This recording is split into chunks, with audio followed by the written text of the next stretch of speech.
Bonjour tout le monde, je suis très heureuse de vous recevoir à nouveau sur ma chaîne YouTube.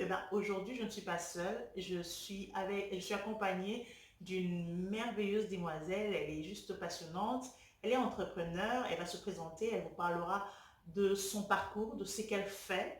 Voilà, nous sommes là pour justement montrer des exemples de toutes ces jeunes femmes qui osent et qui se battent pour arriver quelque part. Donc, toutes les personnes qui se disent, c'est impossible. Toutes les personnes qui se disent, je suis trop jeune. Toutes les personnes qui se disent, je n'ai pas assez d'argent, ainsi de suite. Voilà, on a un très bel exemple de Sephora qui va nous dire quand est-ce qu'elle a commencé, comment a-t-elle commencé, avec quels moyens, où est-ce qu'elle en est et qu'est-ce que ça lui apporte d'être entrepreneur aujourd'hui. Donc, nous allons discuter de plusieurs choses. Bienvenue dans notre papotage de ce soir.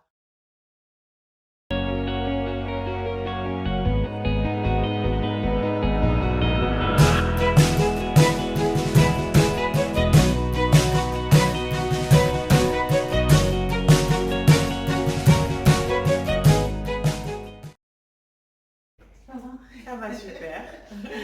Je suis très heureuse de te recevoir aujourd'hui, très heureuse. Et quand je t'ai appelé, tu m'as dit que tu n'étais pas encore là, que tu étais en dehors du pays. Oui, Oui, tu vois, je trouve. un peu souvent. Un Disons peu ça souvent. comme ça. C'est vrai que la première fois que je t'ai vue, bon, d'abord je t'ai vue sur la page Bikito. Oui, C'est ça. oui. D'accord, c'est une très belle page. Ah oui, Tu es administrative, voilà. là-dedans. Oui. C'était quoi l'idée en fait? Bikitoko à la base, c'était de rassembler des jeunes femmes Mhm. de partout dans le monde, un groupe exclusivement pour nous, rien que pour nous, fait par nous et dans lequel on pouvait tout partager. Donc Ok. Bikitoko, c'était vraiment ça. L'idée n'était pas une idée carrée, l'idée c'était vraiment qu'on soit dans tous les pôles. Maintenant, vous spécialisez dans quelque chose ou bien ça continue toujours dans... Bah, ça continue un peu dans l'idée de faire tout. Maintenant, nous, donc comme je dis nous, c'est Bikitoko elle-même et moi, on essaye de nous orienter sur d'autres pôles. Donc là, par exemple, on a notre agence de voyage qui vient de sortir, donc Acasia Travel Planner. Et là, on essaie vraiment de s'orienter dans les bons plans, comment est-ce qu'on peut voyager pour pas trop cher, où est-ce qu'on peut aller quand on va en Espagne, quel restaurant, quelle activité avec les enfants, bah voilà. On est maintenant dans ça. Génial. Ouais. En fait, la première fois, quand moi je t'ai remarqué, c'était justement pour ça, pour les photos. J'ai dit, Ah oui, c'est bien, c'est fier, voyage trop, comment elle fait? on m'a toujours demandé. Comment elle fait pour voyager? J'ai découvert plein de choses. Ça ouvrait l'esprit. Longtemps, oui, c'est juste Ça ouvre génial, l'esprit, vraiment. Quand ouais, c'est magnifique. Et au départ, c'était juste pour le loisir ou bien c'est toujours pour le travail, toujours? Au départ, c'était plus parce que j'étais curieuse. Donc, Ok. comme les gens aiment faire du vélo, faire de la natation, moi j'aimais voyager. Donc, Ok. au départ, c'était je voyage pour voyager. Et puis, quand je me suis rendu compte que je pouvais y apporter des opportunités, là, je me suis dit, ok, ça pourrait être un peu plus intéressant de prendre l'avion et d'avoir un peu de soi à côté. Ah, ça, c'est c'est toujours chouette. Parce que voyager, ça coûte cher. Allez, sûr. ça demande une bonne organisation en fait. Il faut vraiment bien s'organiser, trouver les bons plans, savoir quand partir, où partir. Donc, c'est pas évident, mais voilà. Mais Voilà, un qui petit peu. dirais-tu si on te demandait qui est Sephora? Alors, je dirais que je suis une jeune entrepreneuse, ça c'est sûr et certain, parce que j'ai Kezia Event Planner, donc j'organise des événements privés, corporate. Ok. À côté de ça, je suis la cofondatrice de l'Afro Business Brunch. Ok. Oui, donc ça c'est un événement que l'on fait à Bruxelles et qu'on a fait aussi à Kinshasa, qui consiste, oui, on l'a déjà fait à Kinshasa en novembre, qui consiste en fait à réunir les entrepreneurs et les non-entrepreneurs pour que tout le monde puisse un peu parler de ce qu'il fait.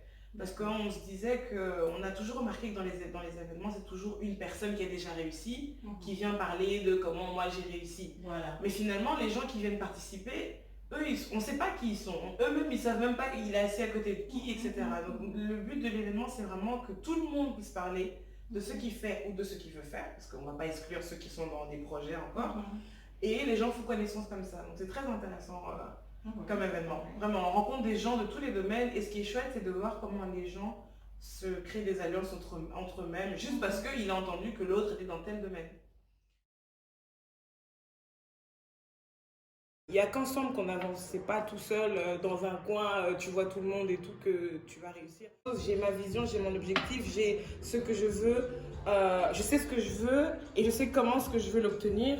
Donc la voisine malheureusement ne fera pas la même chose, ne sera pas la même chose, n'aura pas la...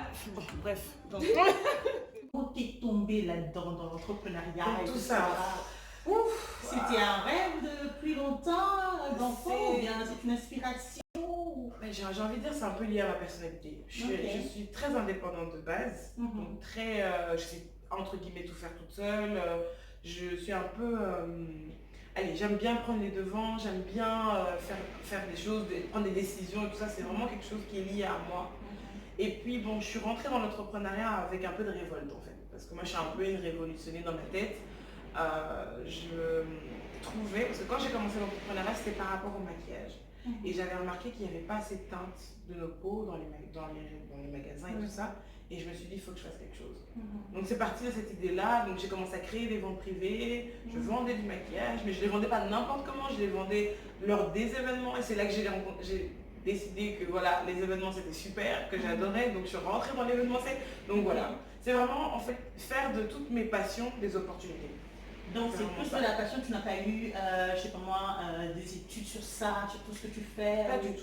Alors moi je suis juriste à la base, donc Oh là! rien à voir. Donc rien à voir. Mes parents qui criaient, mais qu'est-ce que tu C'est fais? ça, Tout c'est ça, ça. la communication, c'est fort. Mais en fait je suis rentrée dedans vraiment par, je peux dire par hasard, mais après je dis il n'y a jamais d'hasard avec Dieu. Donc bon, c'était ce que je devais faire, mais c'est juste que je suis rentrée dedans d'une manière un peu détournée. Et le droit, bah, c'était super, mais c'était pas du tout ce dans quoi je voulais être et ce dans quoi je me vois maintenant. D'accord. Donc Et voilà. justement, en parlant de parents, en fait, on sait que les parents africains, tu es d'origine congolaise, Oui, c'est ça? bien sûr, oui. Et les parents, surtout congolais, on a l'habitude de se dire que l'enfant doit aller à l'école, faire l'université, terminer l'université et puis avoir un travail bureaucratique, ce genre de choses. Avocat, médecin. Voilà, Mhm. tout ça. Mhm. Comment ça s'est passé pour qu'ils perçoivent ça? Ouh. Là, ils ont accepté. Mhm. Mais avant, c'était pas du tout ça. C'était beaucoup de tiraillements et j'ai dû beaucoup prouver, surtout à mes parents, que je pouvais y arriver. Parce que c'était... déjà, je suis la petite dernière, donc imaginez-vous, mes parents ont mis tous leurs espoirs sur moi. Et en plus, ce qui était bien, c'est que j'étudiais bien. Donc voilà, ils disaient, cette fille, vraiment, elle va être la meilleure magistrat possible. Mais en fait, quand je suis arrivée dedans, j'ai dit à mes parents, en fait, j'aime pas du tout. Déjà là, mes parents, non, comment ça, tu n'aimes pas, essaye encore. Et tout ça, j'ai dit, non, mais vraiment, je vous assure, j'aime pas. J'aimerais faire quelque chose que j'aime. Et c'est quand j'ai fait mon premier événement, donc ma première vente privée, j'ai rassemblé 150 filles. Wow.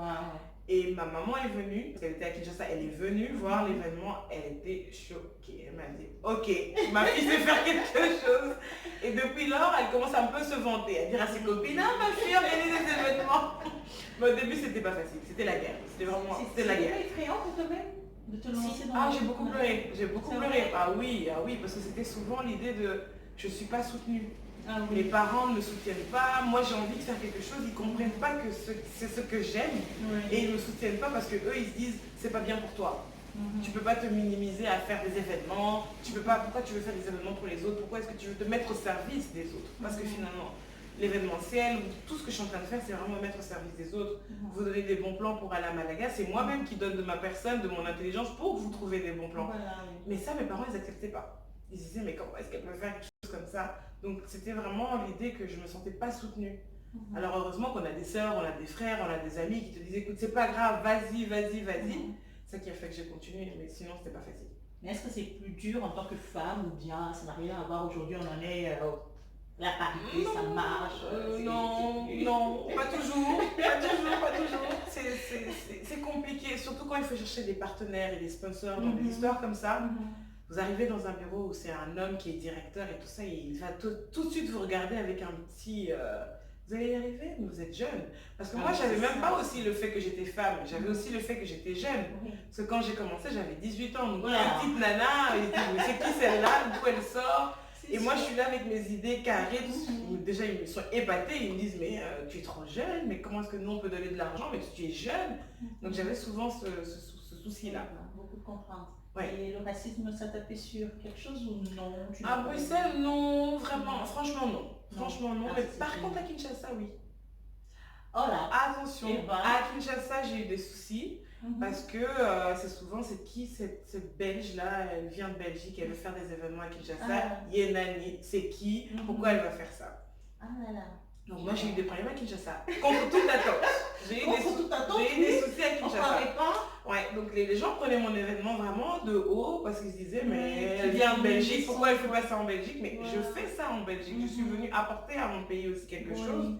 mais les gens ne comprenaient pas ça comme ça. C'était comme si la petite Belge, elle vient prouver parce que je parle français.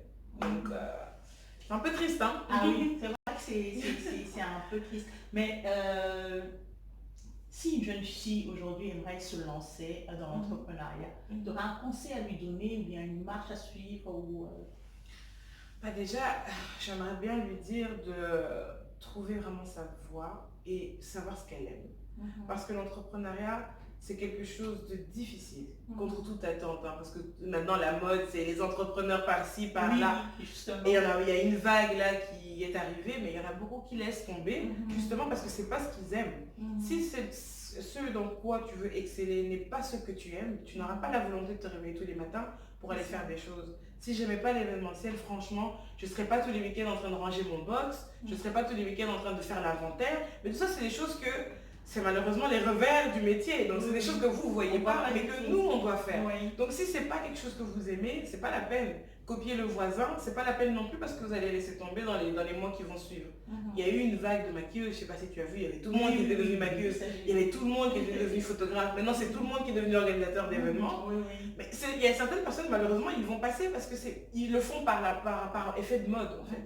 Donc vraiment, si je peux conseiller quelque chose à quelqu'un, c'est sur vraiment sa vocation, savoir ce qu'il aime pour le motiver à continuer à faire la chose qu'il est en train de faire et ça va permettre d'exceller. Parce que quand on aime une chose, ça se voit. Quand je fais une déco, on peut tout dire, mais ça se voit parce que j'ai tellement donné de moi, de mon cœur, de tout, pour que ça se passe bien, que c'est comme ça que j'ai eu plus de clients, que c'est comme ça qu'on a pu parler de moi. Mais si c'est qu'on fait quelque chose pour gagner de l'argent, juste, ça se verra en fait à la fin, je pense. Est-ce que aimer, c'est suffisant? Est-ce qu'il faut autre chose? Il faut rajouter de la connaissance. De la connaissance. Il faut rajouter de la connaissance. Mais attention, moi, je n'ai pas fait d'études d'événementiel en fait. Ça, je le dis à tout le monde.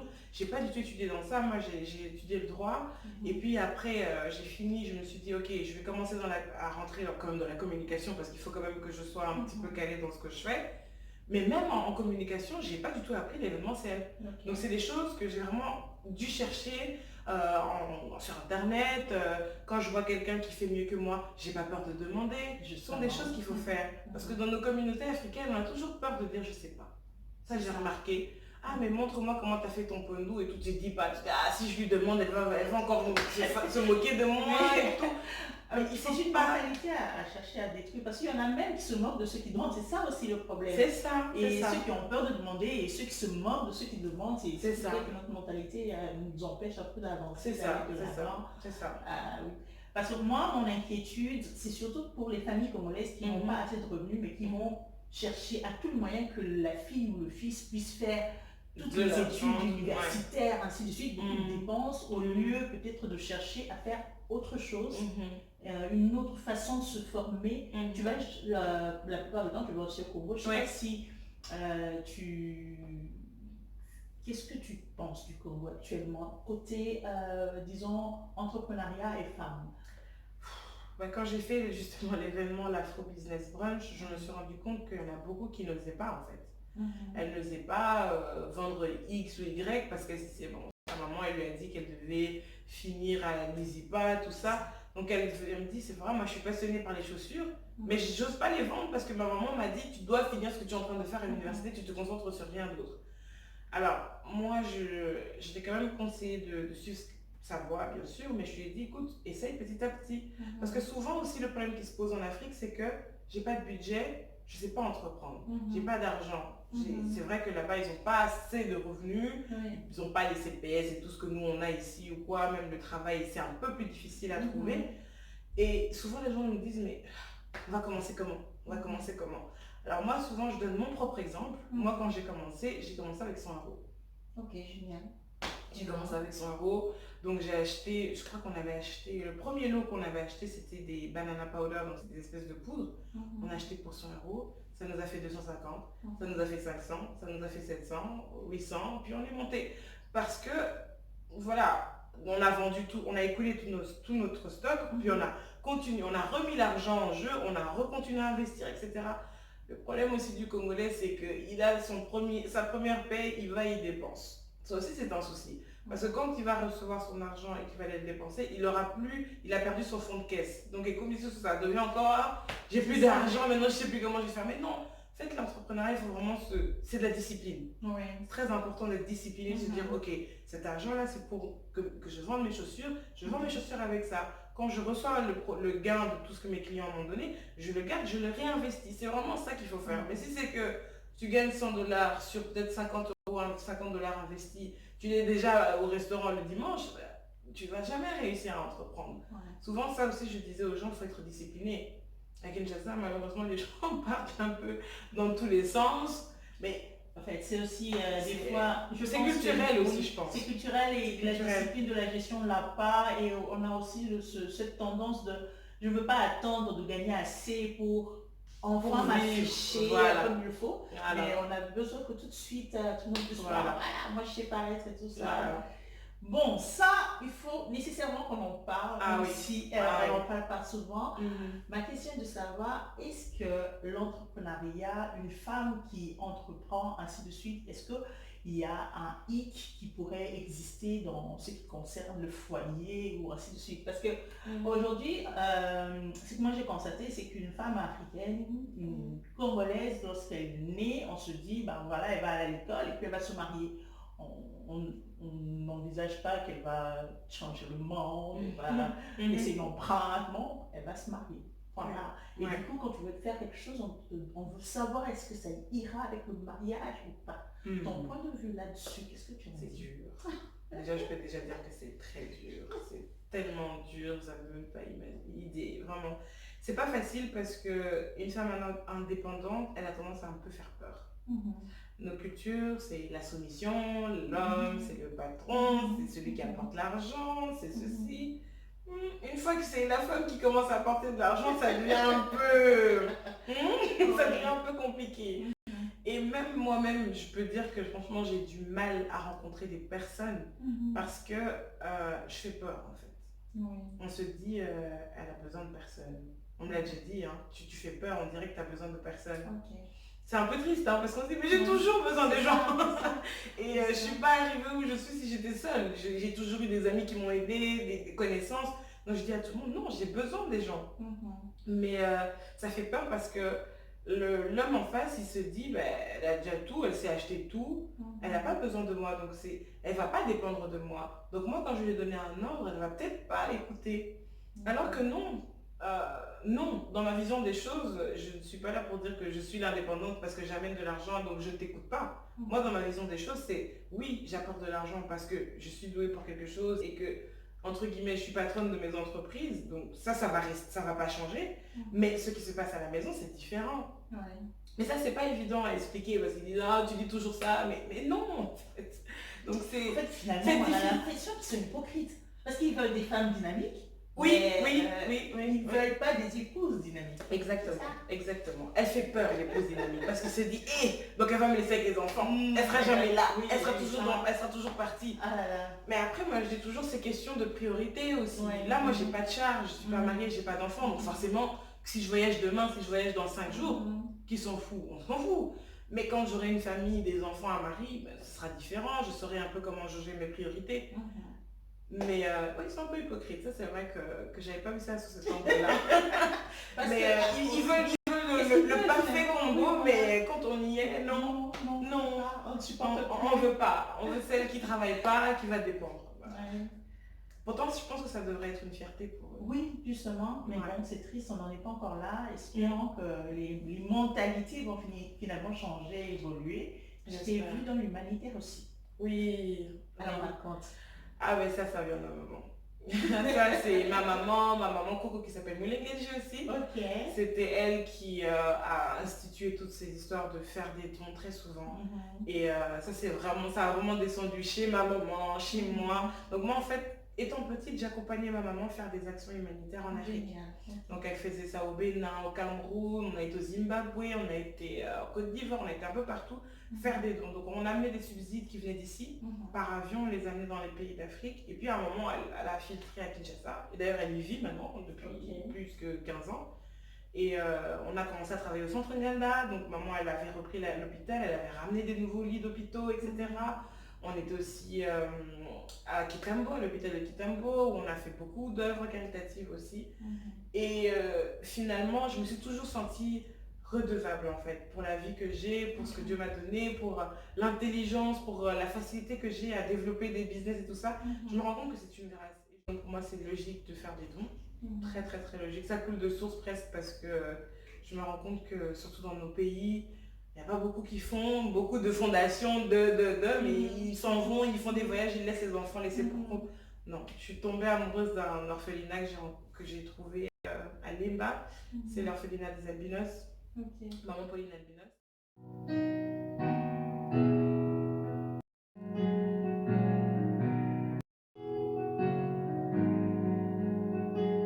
Trouvé à Limba. C'est l'orphelinat des albinos. Maman Pauline Albinos. Et je suis tombée amoureuse de ces enfants. Donc, chaque fois que je passe là-bas, il faut que je fasse quelque chose. Et je me dis, ça ne coûte rien. Faire une petite récolte, demander à des personnes ici, est-ce que vous avez des anciens cartables, des anciens vêtements. Ça coûte rien. Moi, je les prends, je les amène. Par la grâce de Dieu, on a des associés à ma maman qui voyagent souvent au Congo. Ils voyagent sans rien dans leur valise. Donc, on s'est dit, ok, on va profiter de leur valise pour mettre des 32 kilos de vêtements. Et donc, voilà, quand je dis toujours Dieu donne, quand l'homme a une vision, Dieu vraiment, va vraiment t'aider à planir tous les angles. Parce que j'ai pas dû me casser la tête pour affréter tout ce qu'on a amené. On a des gens qui y vont gratuitement. On donne les valises, ils les ramènent au Congo. Imaginez-vous comment ça fait du bien. Et sur place aussi, j'essaie d'amener un peu de nourriture aussi. Parce que je me dis, bon, les vêtements c'est bien, mais bon, je mange pas beaucoup. On arrive là-bas, vous voyez qu'ils n'ont pas de congélateur, vous voyez qu'ils n'ont pas de charbon. Moi c'est quelque chose qui me prend le cœur, vraiment. Moi je suis trop sensible, ça me prend le cœur. Je me dis, nous on gaspille ici, on jette ici. J'ai travaillé chez Pizza Hut, je ne vous dis pas le nombre de choses qu'on jetait tous les jours, la date est périmée, on jette. Je me dis, mais alors qu'en Afrique, il y a des gens qui font des poubelles pour manger, c'est grave, c'est grave. C'est triste. Mais ça t'aurait appris quelque chose, cette expérience? Ça ne m'a fait que du bien. Ça m'a rendue beaucoup plus humaine, beaucoup plus compréhensive parce que je suis née, j'ai grandi ici, donc en soi, les réalités d'Afrique, je ne suis pas censée connaître.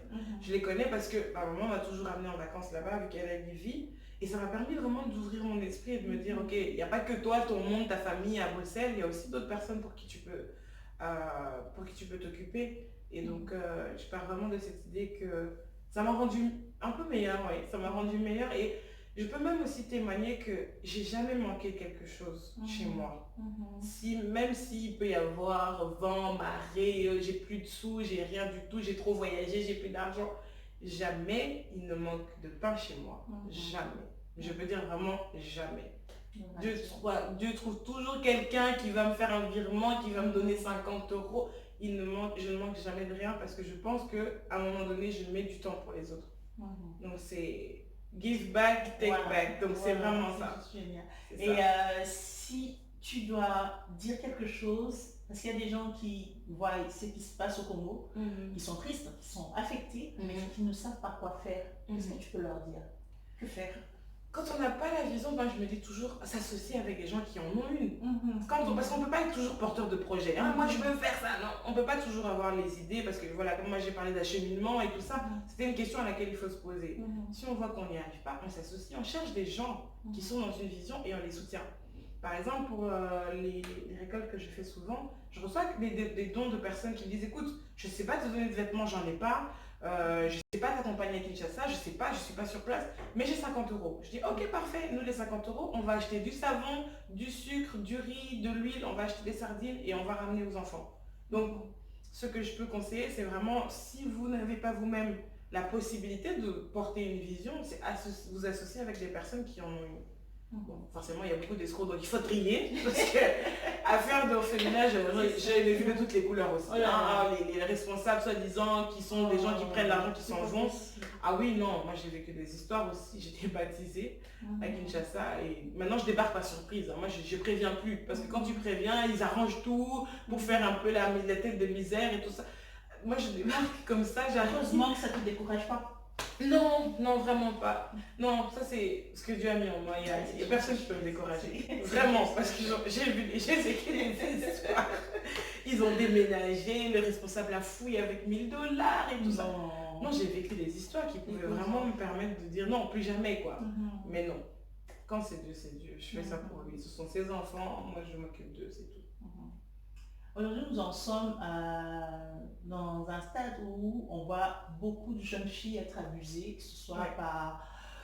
Là, on en est à des serviteurs de Dieu, des hommes politiques, des patrons dans le bureau, peu importe. Là, on n'est pas en train de dire que les hommes sont des mauvaises personnes, mais bon, il y a des mauvaises femmes, il y a des mauvais hommes, voilà, le bourreau existe, que ce soit même des femmes qui maltraitent d'autres femmes. Je ne sais pas si tu aurais un message à dire à une jeune femme qui se laisse faire juste parce que c'est sa vie, elle ne connaît pas autre chose, elle ne sait pas quoi faire, elle ne sait pas comment s'en sortir, c'est fini là, elle subit, elle se tait, parce que voilà, c'est sa vie. Aurais-tu un message pour une telle fille? Je connais quelqu'un qui a vécu ça, et je pense que le jour où elle a été délivrée, c'est quand elle a parlé. Je pense que ce sont des cas qui arrivent, malheureusement c'est triste, et parfois c'est loin, parfois c'est proche de nous, parfois c'est quelqu'un qui est à côté de vous qui parle juste pas en fait, et vous n'êtes pas au courant que cette personne vit autant de choses, mais le jour où cette personne est libérée, c'est le jour où elle parle. Qu'elle parle à une amie, à la police, à une autorité ou à qui que ce soit d'autre, mais le jour où elle parle de ça, même à Dieu d'abord même, je pense que c'est déjà le premier pas vers la délivrance, parce que on ne peut pas malheureusement deviner ce que les gens traversent. Parfois, on voit une personne comme ça, vous la voyez toujours triste, toujours... on ne sait pas savoir ce qu'elle a. Tu peux lui demander, elle ne va pas te dire qu'elle est en train d'être abusée. Mais le jour où cette personne décide qu'elle doit penser à son bien-être, son bien-être personnel, donc comment est-ce que je me sens, est-ce que je suis bien traitée, est-ce que je suis heureuse, est-ce que ce dans quoi je vis, c'est pour moi ou pas. Une fois qu'elle se rend compte que son bien-être est bafoué, c'est à ce moment-là. Déjà, je pense qu'il doit y avoir une prise de conscience en fait. Parce que la vie d'une personne n'est pas la vie d'une autre. Il faut qu'on se sente bien. Il faut que ce que moi je fais dans mon travail me permette de m'épanouir. Si ce n'est pas pour m'épanouir moi-même, pour ma propre satisfaction, pour mon propre bien-être, pourquoi est-ce que je vais le faire? Pourquoi est-ce que quelqu'un va venir profiter de moi? Il est qui pour profiter de moi?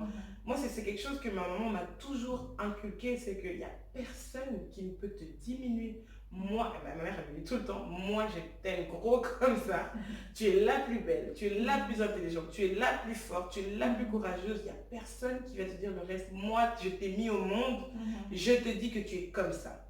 Donc elle me l'a dit pendant des années et des années et des années, c'est resté dans ma tête, je me dis, il n'y a personne qui va venir me gifler et puis je vais rester là, je vais l'attendre. Non, tu vas me gifler, je vais porter plainte. Je vais porter plainte parce que ma mère a dit que j'étais la plus belle, j'étais la plus courageuse, j'étais la plus intelligente. Parce que ce qui se passe, je pense que ça découle aussi d'une confiance en soi qui n'est plus là. On se dit, cet homme, c'est toute ma vie. Cet homme, il a tout fait pour moi. Moi, je suis personne. Sans lui, ma vie, pas moyen. Mais qui t'a dit ça, en fait? Parce qu'avant même que tu le rencontres, tu étais déjà quelqu'un. Voilà. Après que tu te sépares de lui, tu seras toujours quelqu'un. Tu seras toujours ta personne. Qui t'a dit qu'il était tout pour toi et qu'il pouvait avoir le pouvoir de décision sur ta vie? C'est ça la question que je me pose. D'accord. Et pour qu'on finisse, que dirais-tu aux mères, justement? Parce que toi, ta mère t'a parlé, et ainsi de suite. Je pense que des fois, il est souvent d'ailleurs question des paradigmes qu'on a reçus de l'enfance, ainsi de suite. Mais qu'est-ce que tu peux dire aux mères? Il faudrait savoir aussi que les mères, elles aussi, elles ont eu leur mère, elles ont eu leur époque, elles ont leur mentalité, et ainsi de suite. Qu'est-ce que tu pourrais quand même leur dire comme ça? Là, moi, j'ai déjà beaucoup compris que malheureusement, on donne ce qu'on a. Et que certaines mamans, si elles nous donnent certaines choses, c'est parce que c'est ce qu'elles ont reçu. Comme il y a parfois le souci des mamans qui ne donnent pas d'affection et tout ça, c'est parce qu'elle ne l'a pas reçu. Donc déjà, pour la maman, moi, je peux lui dire de briser le tabou avec sa fille. Parce que je trouve que surtout dans nos communautés, il y a trop de tabous, il y a trop de non-dits, on ne dit pas toutes les choses, on dit seulement oui, tu dois être une femme, tu dois savoir cuisiner, préparer, machin. Mais il y a plein de trucs en dessous qu'on ne lui dit pas. Et si je peux être maman aujourd'hui, je dirais à ma fille que je veux que tu sois ma copine, je veux que tu me dises les choses. Moi aussi, je vais te dire ce que j'ai vécu pour que tu ne tombes pas dans ce que moi j'ai vécu. Parce que parfois, nous, en tant qu'enfants, on vit des choses. La maman l'a vécu, mais elle ne l'a jamais dit. Alors que ça aurait pu être évité. On aurait pu ne pas tomber dans le trou, mais on est tombé dedans et quand on lui raconte, ah, moi aussi j'ai vécu ça. Mais pourquoi tu n'as pas dit? Parce que moi, ça allait vous permettre d'avoir plus d'intelligence sur ça pour ne pas tomber dedans.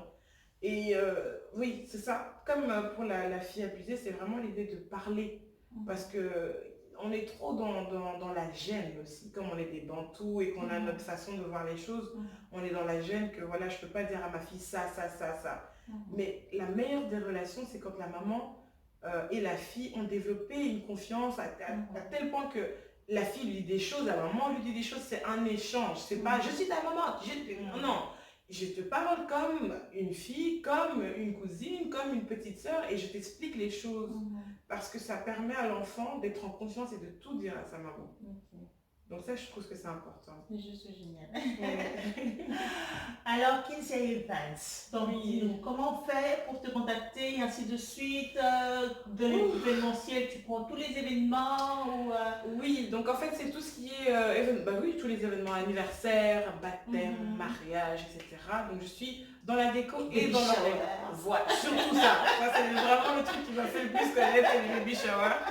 Et vraiment, oui, c'est ça.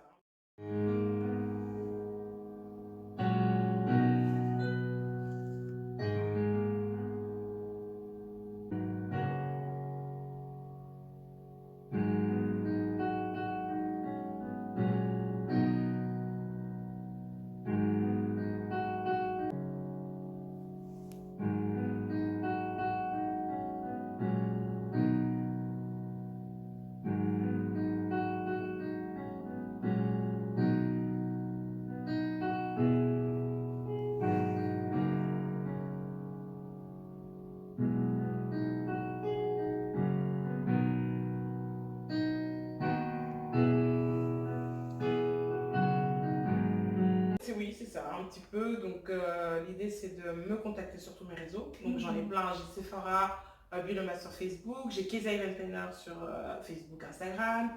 Vous pouvez me contacter sur l'Afro Business Brunch. C'est aussi moi qui suis derrière l'Instagram. Acacia Travel Planner, ça c'est pour les voyages. Je suis aussi derrière cet Instagram. Je partage aussi des bons plans cuisine dans Kitchen of Kezia. Donc, j'ai tellement de pages. Mais c'est pas difficile de me trouver. C'est toujours le même numéro. On va essayer de mettre tout ça dans la barre d'infos, comme ça chaque personne qui aimerait bien te contacter puisse te trouver. Et pour ce qui est de voyage, c'est une agence Donc en fait, c'est un guide de voyage.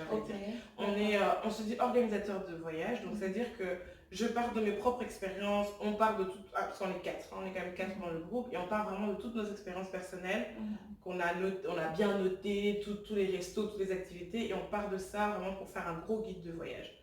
Donc c'est quelqu'un qui me dit par exemple, ben voilà, j'aimerais partir du 22 au 24 mai, avec ma chérie, j'ai un budget de 1000 €, qu'est-ce que je peux faire?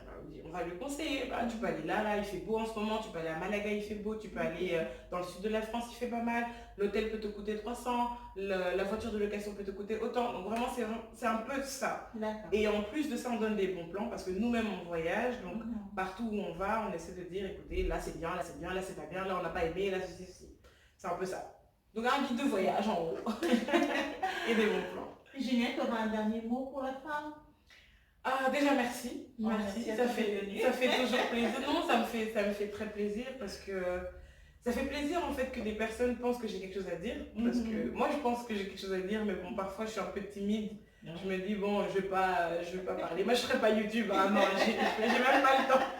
J'ai même pas le temps, mais ça me fait plaisir que tu me considères. Donc moi je suis très touchée et je peux jamais dire non à des invitations comme ça, même si je suis occupée.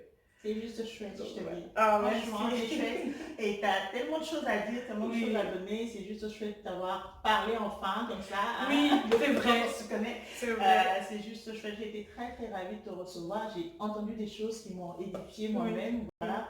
Et c'est super bien ce que tu fais. Fierté.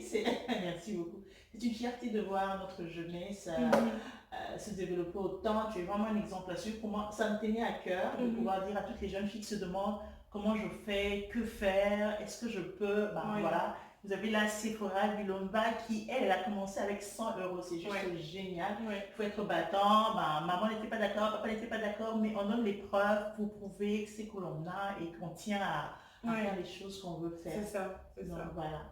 C'est ravi de t'avoir reçu. Merci, moi aussi, vraiment. Parce que je vois beaucoup. Alors elle, je vois tes statuts. Des fois c'est drôle, des fois c'est moralisateur, des fois c'est de tout. Et je lis, des fois je rigole, des fois je me dis waouh, super.